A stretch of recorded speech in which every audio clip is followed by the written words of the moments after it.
Hey everybody, it's Diego, and today I wanna share with you that for the next 6 days I'm gonna be explaining a little bit deeper into the 6 different steps to achieving financial freedom and to become the person that achieves financial freedom. So in this past 3 to 4 years in my journey of personal development and learning from my mentors and my mastermind groups, I've had a goal to achieve financial freedom, which at that point it means that you have income, especially passive income, coming in that covers all of your monthly expenses. And you have some for luxury or for extra trips and stuff like that. And it's something that a lot of people strive for, and I've been on this journey for a couple of years. And while I'm not there yet fully, I do know what it takes to become the person that achieves financial freedom. It just takes a little bit of time. Right now we're in the era that everybody wants things like right now, immediately. But we have to understand that in life, that life is not a sprint, it is a marathon. So you just need to have a little bit of patience and trust in the process.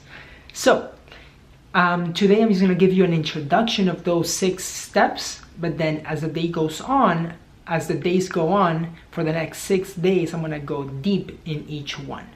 So for today, I'll start with, I'll be explaining this, but step number 1 into achieving financial freedom is managing your finances. You have to master your personal finances so that you understand how much is coming in and how much is coming out. So it's very important because some people are not aware of their expenses, of all of their expenses. They're not aware even if they have a budget and how much they're spending on food or on fun or going out and having drinks at happy hour. So it's very important to track that, because what gets tracked gets managed, or it's the opposite. What gets measured gets managed, right? It's very important to actually be able to manage your expenses so that you actually have a starting point and you know, okay, well, my expenses are X, what I need to make in the future is Y, right? And one of the things that you have to be careful on is that as you put your money into a container, right, you have to make sure that it doesn't have any leaks.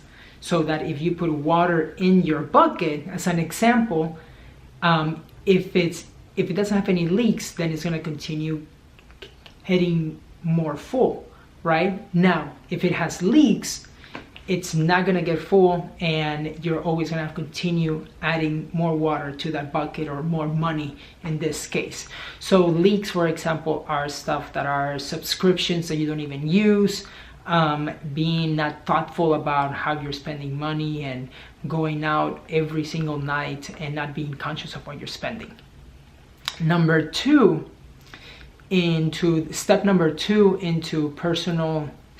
2 in the achieving the financial freedom is personal development.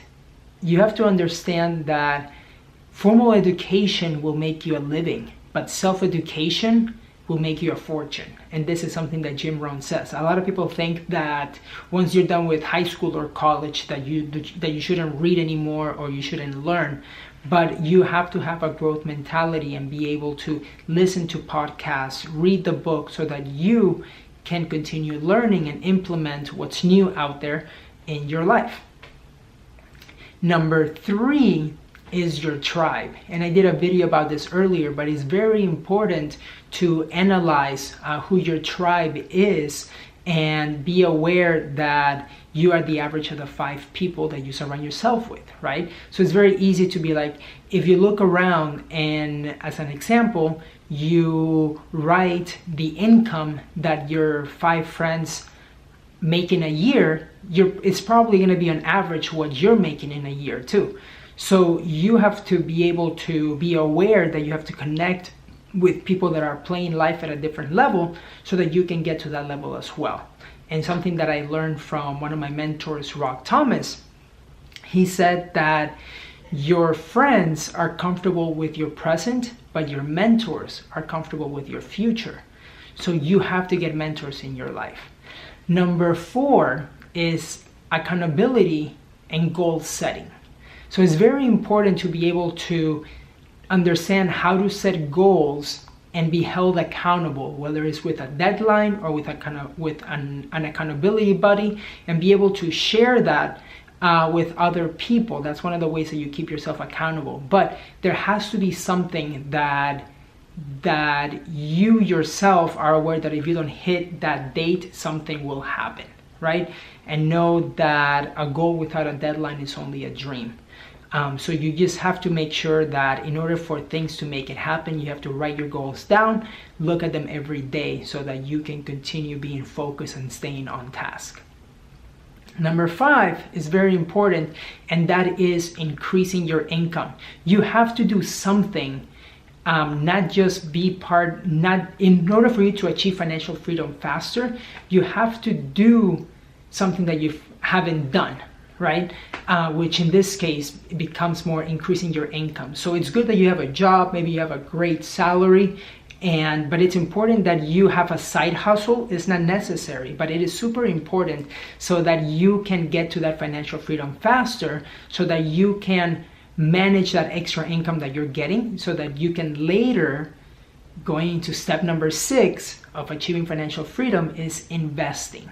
So notice that a lot of people think that in order for you to achieve financial freedom, you can do it just like this. But really what I've learned in my journey of financial freedom is all these other steps, right? You have to get all 5 down so that you can actually get to step number 6, which is investing. And in investing, I'll be able to share with you the different vehicles. My personal favorite, and the one that I've done, has been real estate through house hacking, and I'll do another video on that too. But it's understanding those 6 things in investing, that at the end of the day, you have to make your money work for you so that you don't have to trade your time for money for the rest of your life. And that is what I've been on a journey on with a lot of my other peer group, and my mentors have taught me. So just to recap on the 6 steps to financial freedom. Number 1, managing your personal finances. Number 2 is personal development. Number 3 is your peer group and your tribe. Number 4 is accountability with goal setting. Number 5 is increasing your income through a side hustle or a part-time job or something. And then number 6 is finally investing. So if you have any questions about those, feel free to comment below or send me a message and we can chat more about them. But in the next few days, you'll be hearing a lot more about all of those steps. Check it out. Bye-bye.